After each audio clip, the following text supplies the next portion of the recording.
This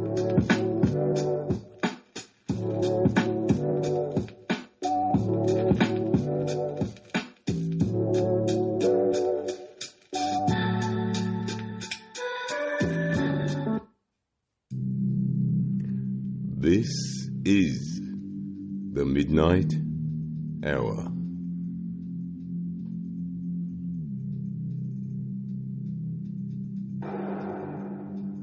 The Black Panther has been the protector of Wakanda for generations. The mantle passed from warrior to warrior. February 18th, 1965, Marion, Alabama. 26-year-old Jimmie Lee Jackson joined 500 peaceful protesters marching from Zion United Methodist Church to the Perry County Jail to support civil rights worker James Orange. According to the Department of Justice, streetlights were abruptly turned off and Alabama state troopers began beating protesters. Jackson fled with his mother Viola and 82-year-old grandfather Cager Lee into Mac's Cafe behind the church. According to the Encyclopedia of Alabama, police clubbed his grandfather to the floor. When his mother tried to help, troopers beat her. Jackson stepped in to protect his mother. State Trooper James Bonard Fowler shot him twice in the abdomen. Jackson died 8 days later, on February 26, 1965, from an infection caused by the gunshot wounds. According to the Martin Luther King Jr. Research Institute, Martin Luther King Jr. spoke at his funeral, calling Jackson a martyred hero of a holy crusade for freedom and human dignity. King said, "We must be concerned not merely about who murdered him, but about the system, the way of life, the philosophy which produced the murderer." Jackson's death sparked the Selma to Montgomery marches. On March 7, 1965, the first march ended on Bloody Sunday, when state troopers violently attacked protesters. The brutality captured national attention and led to the passage of the Voting Rights Act of 1965. Fowler wasn't charged until 2007, 42 years later. He pleaded guilty to manslaughter and served 6 months. Jimmie Lee Jackson gave his life fighting for the right to vote. Share his story.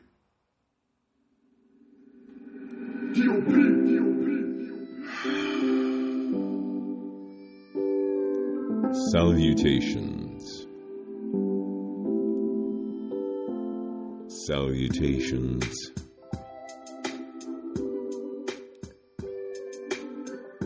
Salutations. Greetings, beloved.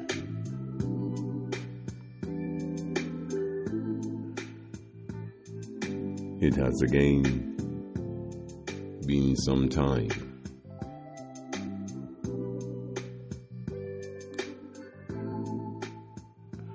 Quite the auspicious occasion. I've been asked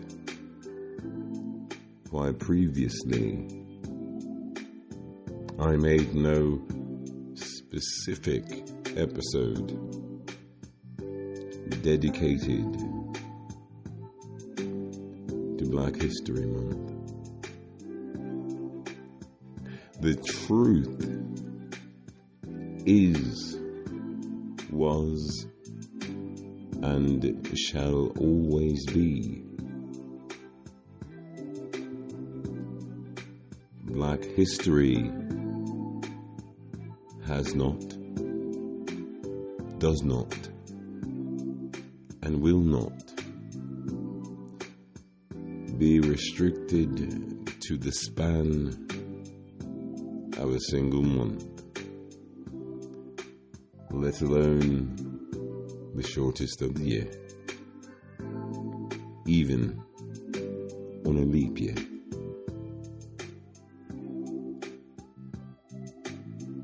There is, of course, another reason. One that I feel has been usurped, just as other words, phrases,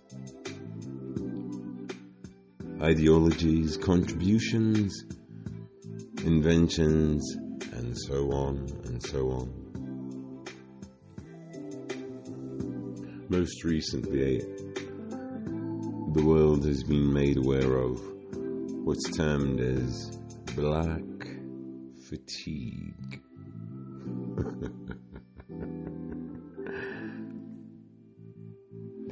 Allow me to enlighten. The reason that I do not, or at least have not, dedicated an episode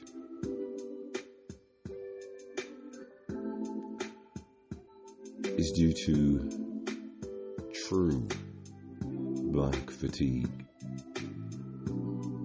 It is not, contrary to popular belief, exhaustion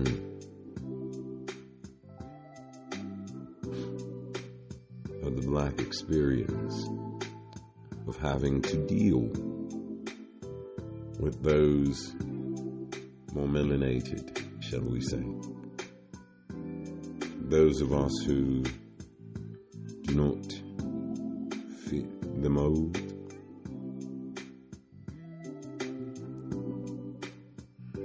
True black fatigue is the growing and daunting inability to learn more about the past which shaped us, which unquestionably shapes the future. For a culture that has such a far-reaching influence, it would seem that, for all intents and purpose, everything about being black is adored, with the exception, of course, of black people.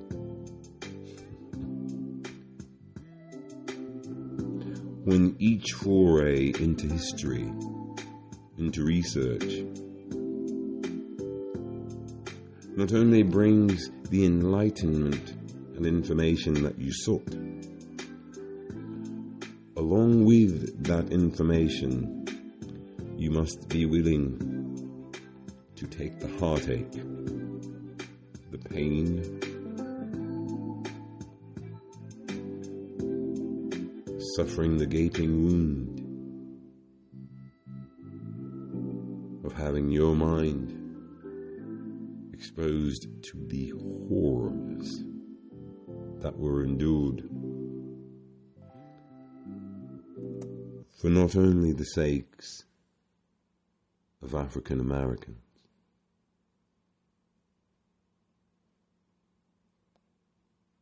but for every individual, family, couple, group not born on these shores.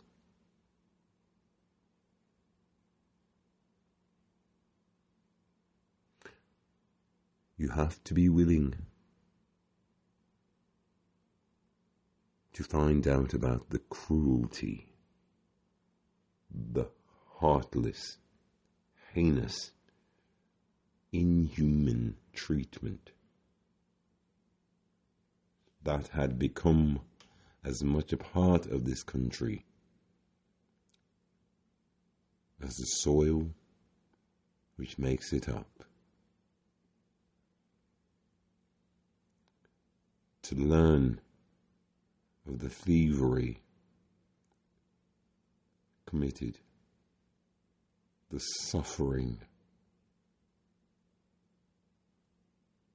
the acts performed on human beings, and to know deep down that if you go just far enough back, well, as far as a people whose origins were essentially erased can go, you know that someone close to you was raised by someone who was there. You know that every time you find yourself the only one, shall we say, of your kind, of our kind, in a space, there is a level of discomfort, ironically, not only from us, but from the standing majority in said room, to not want to find out more, because it is taking all that you have, all that is within you, to restrain your hate, your animosity, yearnings for revenge, which again, ironically, have not been the cries. As much as some are convinced they would be, they are secretly, they may be in the future, they are not.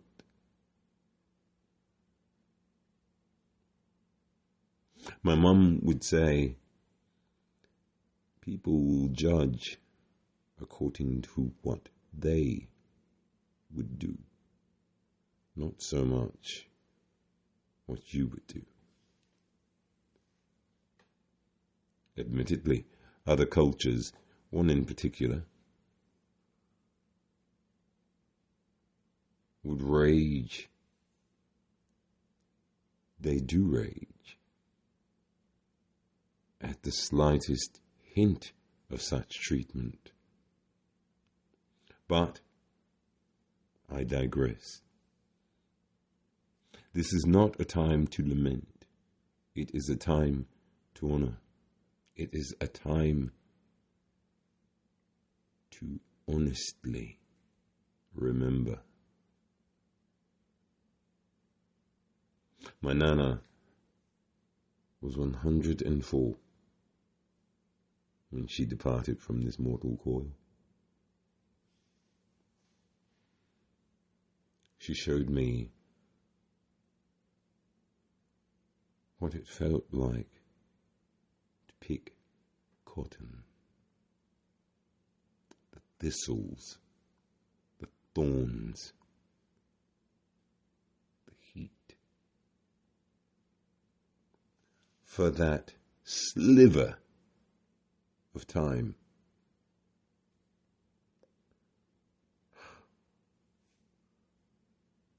it was more than I could imagine doing day after day after day for free. I remember you, Nana. I remember you all. We will make sure, far longer than a month, that the rest of this world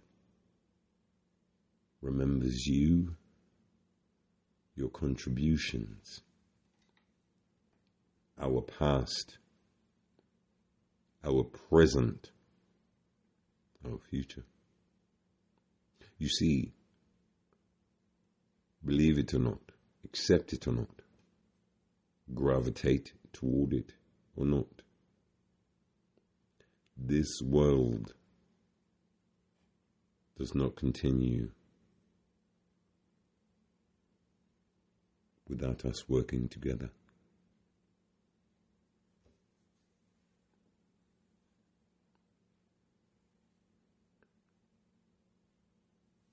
Episode 59, Ghosts.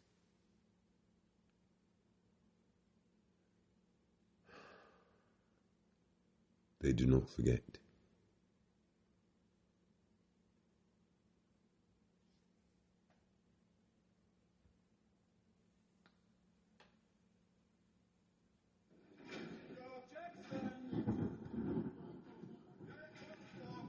Much of the population seems to believe that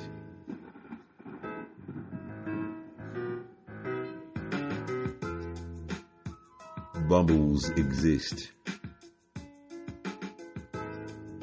indefinitely. We can stay within them and not be touched by this world. Not suffer, not endure, not even come in contact with. But the hilariously strange thing about bubbles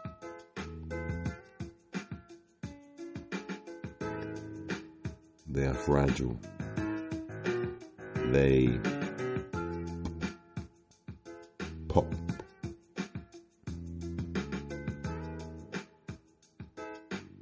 I would sincerely suggest that we grasp the needle. Let it be our own hands that do the separation, the isolation that bubbles bring. Because if we do not pop the bubbles ourselves, the pop will come at a time when we are ill prepared to handle it. Any of us.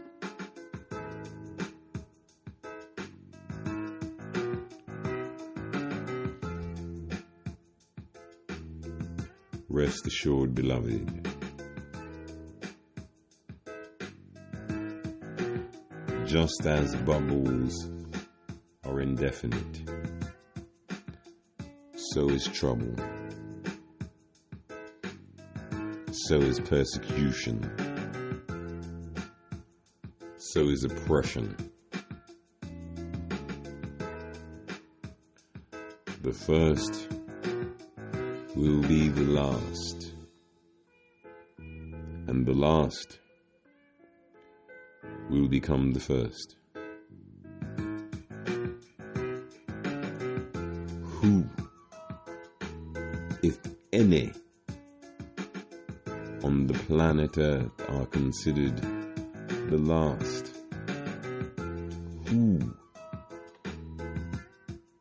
but Black America, African Americans? Remember that. Consider that. Do better.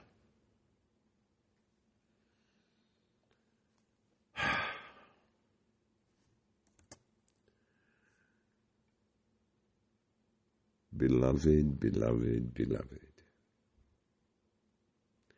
We will not make this long and drawn out.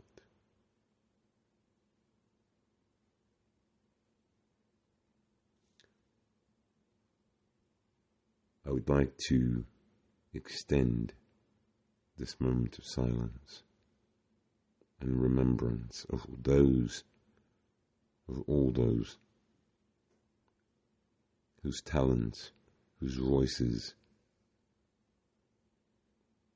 whose contributions, whose lives were snuffed out simply because they had different skin.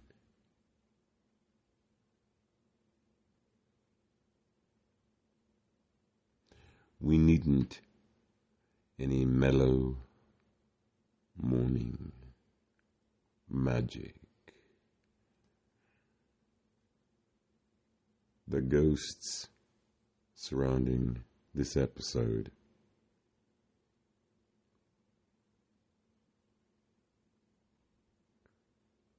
they hum in the background.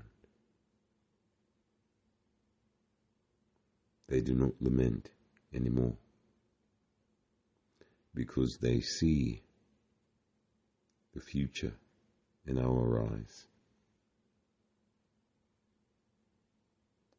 And where eyes like ours used to display submission, they know they now display determination,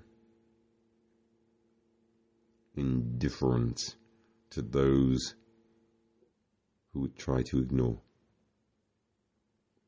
You cannot ignore what is so much a part of everything.